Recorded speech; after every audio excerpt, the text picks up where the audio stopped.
ரெண்டாவது எபிசோட்ல ஹீரோவும் அவளோட ஃப்ரெண்டும் கேம் விளையாட தெரிஞ்சவளோட பேசிட்டு இருப்பானுங்க.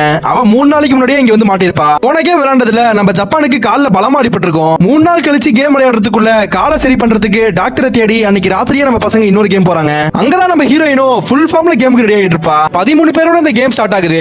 போன வாட்டி 3 கிளவர் மாதிரி இந்த வாட்டி 5 ஸ்பேடு. கிளவர்னா குரூப்பா சேர்ந்து விளையாடணும். ஒருவேளை டைமண்ட் வந்துச்சுன்னா புத்திசாலித்தனத்தை யூஸ் பண்ணி விளையாடணும். ஹார்ட் வந்துச்சுன்னா எவனையாச்சும் ஏமாத்தணும். இந்த கேம்ல வந்திருக்க ஸ்பேட்னா பலத்தை யூஸ் பண்ணி விளையாடணும். அதுக்கு பக்கத்துல இருக்க நம்பர்லாம் எவ்வளவு அதிகமா இருக்கோ அந்த அளவுக்கு இந்த கேம் ரொம்ப கஷ்டமா இருக்க போகுதுன்னு அர்த்தம். இப்போ வந்திருக்க 5 ஸ்பீடுக்கு என்ன கேம்னா 20 நிமிஷத்துக்குள்ள இந்த பில்டிங்ல இருக்கிற ஏதாச்சும் ஒரு கதவு ஓபன்ல இருக்கும். அதுக்குள்ள இருக்க பட்டனை போய் அமுக்கணும். இல்லனா அண்டர் கிரவுண்ட்ல இருக்கிற டைம் பாம் அடிச்சு மொத்த பேரும் பரலோகம் போக வேண்டியதான். இப்பதான் நம்ம சேனலுக்கு புதுசா வந்திருக்கீங்கன்னா சப்ஸ்கிரைப் பண்ணி தட்டி விட்டு வீடியோ பாருங்க. இவ்வளவுதான் விஷயமான எல்லாவனும் ஒவ்வொரு ஃப்ளோர்ல இருக்கிற எல்லா கதவையும் ஓபன் பண்ணி பார்த்துட்டு இருக்க. ஆனா வச்சாம்பாரு ட்விஸ்ட்னு குதிரை மாஸ்க் போட்டிருக்க ஒருத்தன் மிஷின் கன்னோட விரட்டி விரட்டி சுடுவான் பாரு. என்ன தாண்டி தொடரா பார்க்கலான்ற மாதிரி நிப்பான். ஆனா நம்ம ஜப்பானுக்காண்டி 2 பயபுலிகளும் படாத பாடுபடும் போது அக்கா மேனிபுலேஷன்ல பயபுள்ளை கூட அங்க அஜால் குஜால் பண்ணிட்டு இருப்பா. அங்க இருந்த ஒரு பாடி பில்டரோட சேர்ந்து கருப்பையங்க குதிரை மாஸ்க் போட்டுறவன சமாளிச்சுக்கிட்டு இருக்க.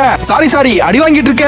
இங்க நம்ம ஹீரோவும் ஹீரோயினியும் கதவை கண்டுபிடிக்கிறதுக்கு போராடிட்டு இருக்காங்க. அதுல நம்ம ஹீரோயினி குரங்குக்கே டஃப் கொடுக்குற மாதிரி அங்கிட்டும் இங்கிட்டும் தாவிட்டு இருப்பா. இதுக்கு நடுவுல குதிரை மாஸ்க் போட்டவன் எவ்வளவு தூரத்துல இருந்தாலும் ஒரே ஒரு கதவை மட்டும் டார்கெட் பண்ணி சொல்றதை ஹீரோ பாத்துறான். ஹீரோ அந்த ரூமா தான் இருக்கணும்னு கண்டுபிடிச்சு உள்ள போனா அடன் கொம்மாலன்ற மாதிரி இன்னொரு குதிரை மாஸ்க் போட்டவன் கண்ணோட நிக்க அவனையும் சமாளிச்சுட்டு பட்டன் அமுக்கினாலும் போனா அங்க இன்னொருத்தர் தேவைப்படுது. நம்ம ஹீரோயினி தான் மலை குரங்காச்சு தப்பி வந்து கடைசி செகண்ட்ல பட்டன் அமுத்தி அம்புட்டு பேர் உசுறு படுத்துறானுங்க. ஆனா அந்த குதிரை மாஸ்டர் இருந்தவங்களும் ஒரு பிளேயர் தான் கேம்ல தோத்து போய் சேர்ந்துறானுங்க. நெக்ஸ்ட் எபிசோட பார்க்க மறக்காம நம்ம சேனலை லைக் பண்ணி சப்ஸ்கிரைப் பண்ணிக்கோங்க.